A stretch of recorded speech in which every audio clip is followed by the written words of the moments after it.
President Trump AWOL on the biggest cyber attack in our country's history is where we begin with some of our favorite reporters and friends. Elizabeth Newman's back, former Assistant Secretary for Threat Prevention and Security at the Department of Homeland Security and an advisor to the group Defending Democracy Together is back. Also joining us, Jeremy Bash, former Chief of Staff to the CIA and the Department of Defense, and Clint Wantz is here, former FBI Special Agent.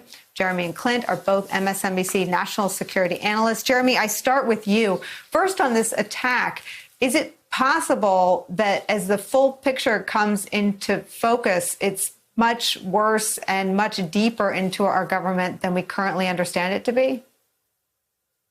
It's definitely possible, Nicole. Some government public affairs spokespeople were saying, oh, we're good, our networks are clean. We don't know that yet.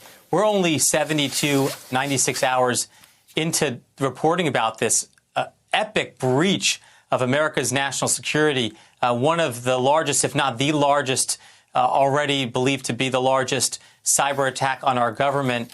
And what we do know is that the signatures of this attack trace back to APT-29, that's Advanced Persistent Threat 29, a group of threat actors that are closely linked to Russia's external intelligence service, the SVR, which is the successor of the KGB. So this appears to be a Kremlin-directed cyber attack against the U.S. government, and it's going to take weeks, if not months, Nicole, to do the full damage assessment to figure out exactly what Russia knows, when did they start knowing it, and how are we ever going to get them off of our network if they're watching the emails of the IT and security professionals whose job it is to defend America.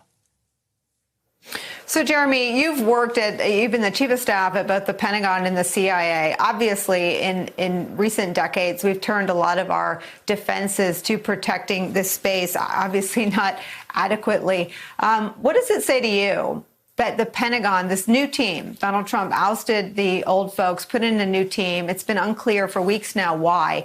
Why do you think they paused their transition conversations with the Biden team?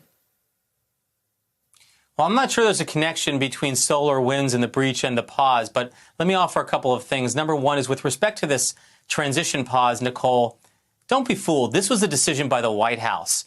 What happened here, I'm told from sources close to the Pentagon, that the White House was infuriated because there was a Washington Post article that said that Trump was squandering billions of dollars on his wall on the southern border, and that if some of that money could be redirected, the Pentagon could save a lot of money for other things like troop readiness or maybe cybersecurity or preparing for the rise of China or some other important adversaries.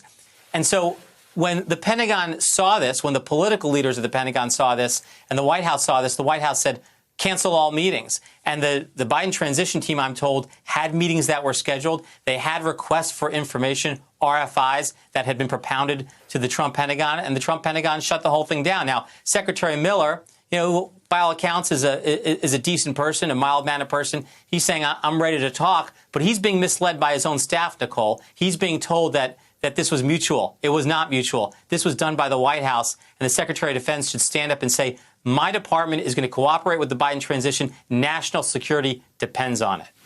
Hey there, I'm Chris Hayes from MSNBC. Thanks for watching MSNBC on YouTube. If you want to keep up to date with the videos we're putting out, you can click subscribe just below me or click over on this list to see lots of other great videos.